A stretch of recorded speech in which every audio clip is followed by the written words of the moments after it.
안녕하세요 여러분. 지금부터 여러분과 토픽2 실전 모의고사 문제를 함께 풀어볼 공유정이라고 합니다. 여러분 반갑습니다. 지금 여러분이 보고 계신 토픽 문제는 2014년 7월부터 새롭게 개편이 되었습니다. 전에는 초급, 중급, 고급 이렇게 나뉘어져 있던 토픽이 지금은 초급은 토픽 1로 그리고 중급과 고급은 합쳐져서 토픽 2로 바뀌었습니다. 지금부터 여러분과 함께 풀어볼 영역은 듣기와 쓰기, 읽기 영역 중에서 읽기 영역입니다. 읽기 영역은 모두 50문제로 되어 있습니다. 50문제 안에는 중급 수준의 문제도 있고, 그러니까 중급은 3급, 4급이겠죠. 그리고 5급, 6급인 고급 수준의 문제도 들어 있습니다. 지금 여러분이 중급 수준의 학습자라면 지금 이 토픽 2 문제가 좀 어렵게 느껴지실 수도 있고, 또 여러분이 고급 수준의 학습자라면 좀 쉽다라고 느껴지는 그런 문제도 들어 있을 것입니다. 저와 함께 이 50문제의 읽기 문제 가운데 유형별로, 그러니까 문제 형태가 조금씩 다르겠죠. 50문제 안에 들어있는 유형, 다른 유형의 문제들을 한 문제 한 문제 풀어나가면서 이런 유형의 문제는 어떻게 풀어야 하는지, 또 짧은 시간 안에 어떻게 하면 빨리 이런 문제를 풀 수 있는지를 알려드리면서 문제 하나하나를 같이 풀어보도록 하겠습니다. 자, 먼저 첫 번째 유형의 문제입니다. 자, 첫 번째 유형의 문제는 1번, 2번 이렇게 되어 있어요. 1번, 2번 보니까 어때요? 괄호 안에 들어갈 가장 알맞은 것을 고르십시오 라고 했어요. 괄호 안에 들어갈 가장 알맞은 것을 고르는 그런 문제예요. 자, 1번 문제 같이 읽어볼까요? 1번을 보니까 내 친구는 어제 시험 공부를 하느라고 밤을 하고 뒤에 괄호라고 되어 있어요. 자, 그러니까 이 첫 번째 유형의 문제는 여러분이 문법 문제라고 생각을 하시면 됩니다. 자, 새롭게 바뀐 토픽에서는 전에는 문법과 어휘 그런 영역이 있었는데 문법과 어휘 문제가 모두 없어지고 그 문법과 어휘 이런 문제들이 읽기 문제 안에도 들어있다라고 생각을 하시면서 문제를 풀어나가면 되겠습니다. 그래서 지금 여러분이 처음 만나는 첫 번째 번호, 그러니까 1번이죠. 1번의 이 문제는 읽기지만 문법 문제라고 생각을 하시고 풀어보시면 될 것 같습니다. 그러니까 이 괄호 안에는 가장 알맞은 문법의 문형을 찾아서 넣으면 되겠지요. 하지만 이 항상 괄호가 있는 이런 문제의 유형은 어때요? 괄호의 앞 그리고 괄호의 뒤, 이걸 잘 여러분이 보시면서 문제를 푸는 것이 좋은 방법이라고 하겠습니다. 먼저 이 내용을 먼저 알아야겠죠? 괄호 앞에 어떤 내용인지, 그래서 괄호에는 어떤 말이 들어가야 가장 적절한지를 같이 살펴보도록 하겠습니다. 자, 내 친구예요. 내가 아니라 내 친구는 어제 시험 공부를 하느라고 밤을이에요. 자, 여기에서 어제라고 했죠. 어제. 자, 여러분이 어제라는 것을 잘 생각하셔야 돼요. 왜냐하면 지금도 아니고 내일도 아니고 어제라고 했으니까 뭔가 과거를 나타내는 표현이 나와야 되겠죠. 자, 그리고 시험 공부를 하느라고 해요. 자, 느라고는 뭐예요? 이유를 말하는 그런 표현이죠. 자, 밤을 하는, 자, 아침, 낮, 밤 하는 이 밤이에요. 밤을 어떻게. 자, 밤을 어떻게 했을까요? 주로 밤이라는 그런 시간과, 단어와 같이 어울려서 쓰일 수 있는 표현은 어때요? 세우다라는 그런 표현들이 있겠죠. 자, 그렇다면 여기서 밤을 하고 뒤에 있는데 보기가 4개 있어요. 이것 중에 어떤 것이 가장 알맞은지 함께 보도록 하겠습니다. 자, 1번 지내야겠다 라고 했어요. 자, 밤을 지내다 라는 표현은 잘 하지 않죠. 그리고 무엇보다도 이 get이라는 표현이에요. 이 get은 어때요? 다른 사람. 여기서 주어는 내가 아니라 내 친구라고 했어요. 그러니까 내 친구는 아어야겠다, 뭐 겠다라는 표현을 쓸 수 없죠. 나는 내가 지내야겠다, 뭐뭐 해야겠다라는 표현을 할 수 있지만 다른 사람, 곧 여기서 말하는 내 친구는 겠다라는 표현을 쓸 수가 없어요. 그래서 이것은 답이 아니에요. 자, 그리고 2번. 밤을 자기도 한다. 어때요? 밤을 잘 수 있나요? 내가 잠을 자겠죠. 잠을 자다라는 표현을 쓸 수 있지만 밤을 자다라는 그런 표현을 쓸 수가 없겠죠. 그래서 이것도 알맞은 답이 아닙니다. 자, 3번 세 번째. 보내려고 한다. 밤을 보내려고 한다. 자, 으려고 한다라는 이 표현은 뭐예요? 아직 했어요? 아직 하지 않았어요? 자, 이건 아직 하지 않았어요. 으려고 한다라는 표현은 내가 생각하고 있어요? 계획하고 있어요? 아직 하지 않았어요. 하지만 1번 문제는 뭐예요? 어제라고 했어. 어제는 어때요? 과거죠? 그래서 이것도 역시 답이 아닙니다. 자, 4번. 밤을 세웠다고 한다. 자, 밤을 세우다라는 표현 어때요? 자, 밤은 세우다라는 표현과 같이 사용할 수 있어요. 자, 세우다. 그런데 보니까 여기에 what이라고 되어 있어요. 자, 세웠다 하는 과거의 표현과 같이 쓰였죠. 어제와 ot은 잘 어울립니다. 그리고 밤과 세우다라는 표현도 잘 어울립니다. 어제 세웠어요. 왜? 이유죠. 공부를 하느라고 하는 이유의 표현과 함께 밤을 세웠다고 한다라고 하면 맞는 답이라고 할 수 있습니다. 자, 어때요, 여러분? 첫 번째 유형, 일기의 첫 번째 유형인 이 1번 문제는 가로 안에 알맞은 것을 고르는 문제인데 이 첫 번째 유형의 문제는 알맞은 문법 문형을 찾는 문제라고 생각을 하시고 풀면 되겠고, 그리고 여러분이 이렇게 보기가 4개가 있지만 앞에 있는 단어와 어울릴 수 있는 표현이 뭔지, 또 어제인지 지금인지 나중인지 이런 거 시제라고 하죠. 이런 것들이 잘 나타나 있는지를 찾아야 되고, 이렇게 보기에 나와 있는 이런 표현들을 같이 익혀준다면 한 문제를 풀면서도 여러 문제를 풀 수 있는 좋은 정보를 얻을 수 있는 문제의 유형이라고 할 수 있겠습니다. 그러니까 여러분은 이 가로 넣기 문제를 풀면서 항상 앞에 있는 내용도 이해를 해야 되겠지만 보기에 나와 있는 문법 문형에 대해서도 하나하나 잘 익혀두면 다음에 다른 문제를 풀 때도 많은 도움을 받을 수 있을 거라고 생각을 합니다. 자, 두 번째 유형의 문제를 보도록 하겠습니다. 자, 두 번째 문제 유형은 50문제 중에 3번, 4번의 문제라고 할 수 있습니다. 여기 보니까 밑줄 친 부분과 의미가 비슷한 것을 고르십시오 라고 했어요. 자, 밑줄 친 부분이 뭐예요? 감기에 걸렸지만 이라고 했어요. 이것과 의미가 비슷한 것을 고르는 문제, 이것이 두 번째 유형의 문제라고 할 수 있겠습니다. 자, 여기 보니까 그 학생은 감기에 걸렸지만 학교에 왔다라고 했어요. 자, 감기에 걸렸지만 여기서 지만이라는 표현이 있어요. 자, 지만이라는 표현은 뭐예요? 자, 여러분 이런 말 많이 들어보셨을 거고 또 여러분도 많이 사용을 하셨을 거예요. 자, 지만이라는 표현은 어때요? 앞에 있는 이것과 뒤에 있는 이것이 어때요? 다른 거죠. 반대를 얘기하고 싶은 거죠. 자, 그 학생은 감기에 걸렸어요. 그렇지만 학교에 왔어요.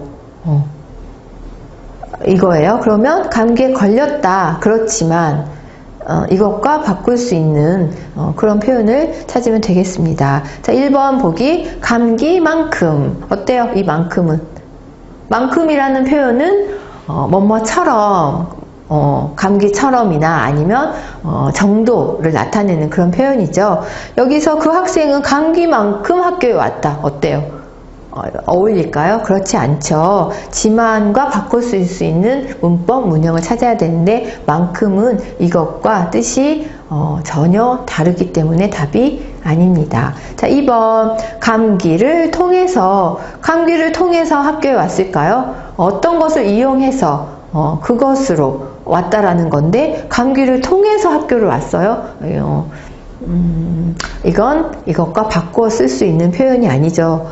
전혀 다른 의미이기 때문에. 또 감기로 인하여 라고 하는, 자, 뭐뭐로 인하여 라고 하는 이 표현은 때문에 라는 그런 뜻이죠. 그러니까 감기 때문에 학교에 왔을까요? 그런 건 아니죠. 학교에 왔어. 그 이유가 감기 때문이에요. 이건 아니기 때문에 이것도 답이 아닙니다.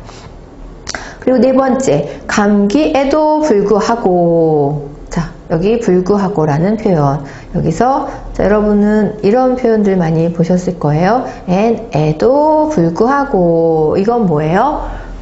앞에 있는 이 명사죠. 이 명사에도 불구하고. 자, 이것이 앞에 있는 이거예요. 이것이 뒤에 있는 어떤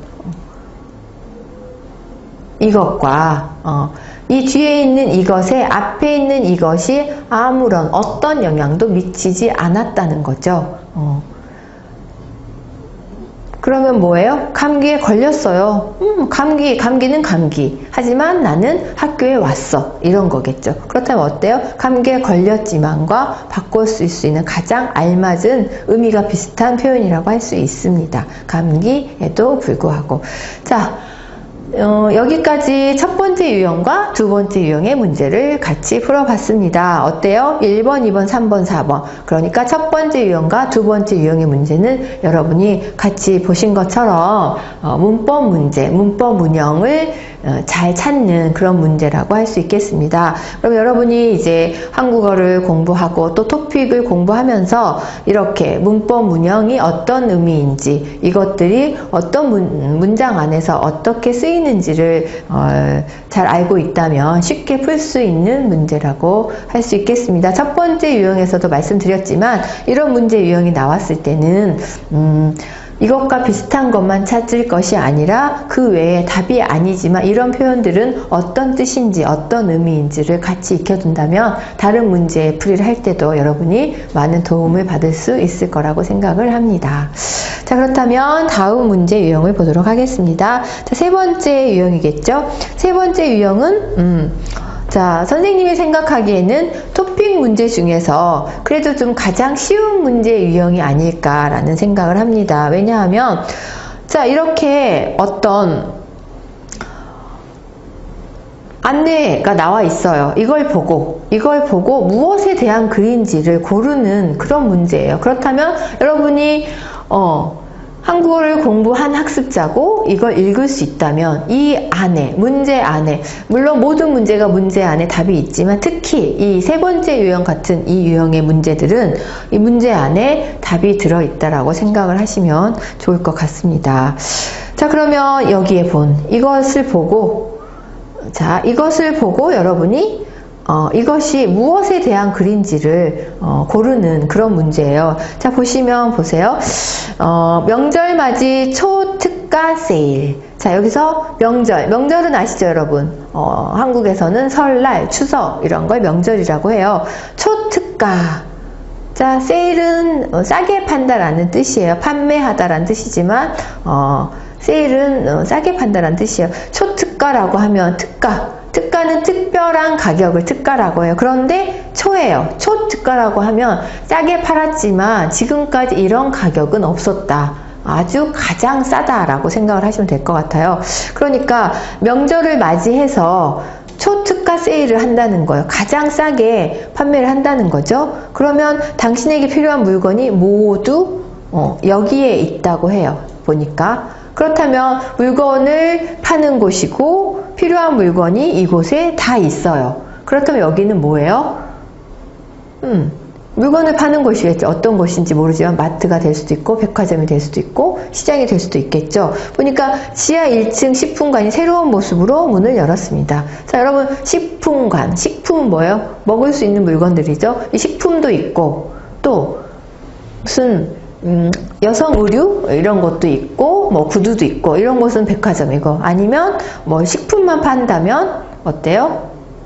뭐 식품과 여러분이 필요한 생활용품 이런 것들을 판다면 마트, 많이 사용하는 말로 표현으로 마트라고 하는 곳이겠죠. 그렇다면 이곳이 물건을 파는 곳이면 그 장소를 고르면 되겠죠. 자, 첫 번째 1번 보기예요. 대사관은 뭐예요?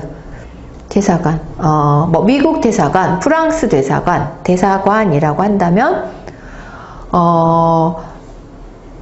여러분이 지금 한국에 외국인으로서 와 있는 거죠. 그러니까 여러분 나라를 대신해서 한국에 와서 주로 한국의 수도는 서울이니까 서울에서 그런 일들을 봐주는 그런 장소라고, 기관이라고 할 수 있겠습니다. 그러면 대사관에서 물건을 팔까요? 그건 아니겠죠. 그래서 답이 아닙니다. 자, 우체국은 무엇을 하는 곳이에요? 편지를 붙이거나 아니면 소포를 붙이거나, 요즘은 우체국에서도 돈을 입금도 하고 저축도 하고 그런 일도 하지만 우체국은 주로 편지를 붙이거나 소포를 붙이거나 그런 것을 하는 곳이죠. 그러니까 어때요? 물건을 파는 곳이 아니니까 답이 아니겠지요. 자, 3번 백화점 어때요? 백화점. 당신에게 필요한 물건이 모두 여기에 있어요. 그래서 백화점이에요. 옷, 시계, 가방, 먹을 것, 이런 것들이 모두 있다는 거겠죠? 그렇다면 어때요? 이게 답이겠죠. 그래도 자, 4번 보기에 어떤 것이 나오는지 같이 보겠습니다. 자, 4번 박물관. 박물관은 뭐 하는 곳이에요?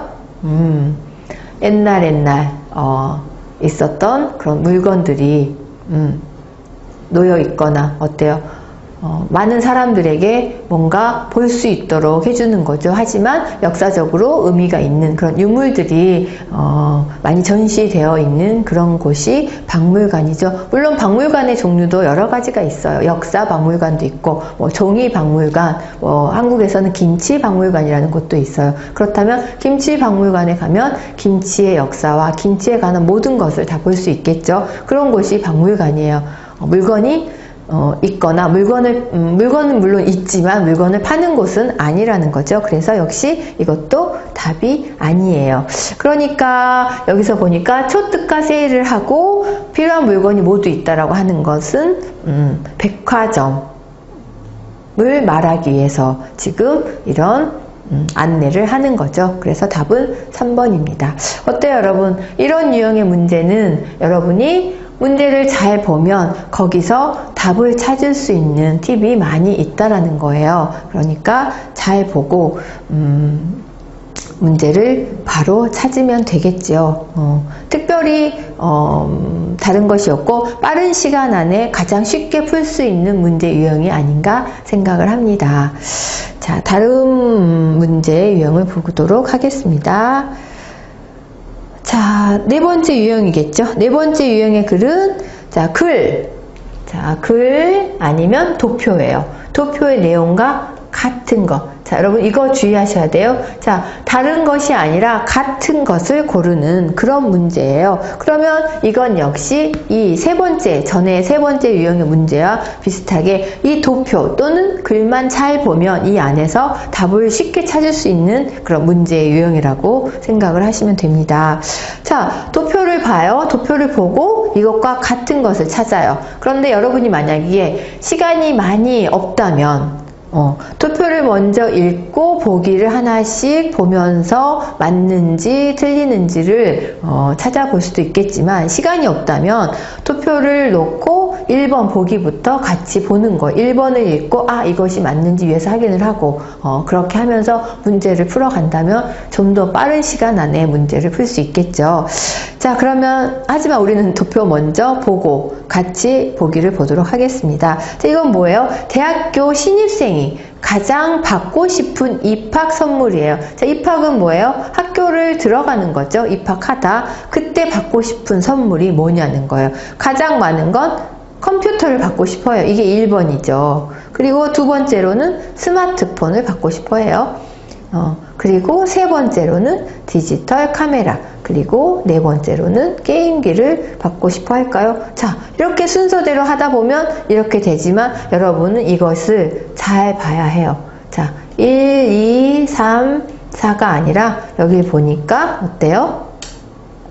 게임기를, 자, 이런 문제, 이렇게 해서 이렇구나 라고 순서를 그냥 생각을 하시면 안 되고, 이게 어느 정도인지를, 정도도 여러분이 잘 보면서 문제를 풀어가야 된다는 거죠. 잘못하면 이게 3, 4라고 하겠죠? 아니에요. 이게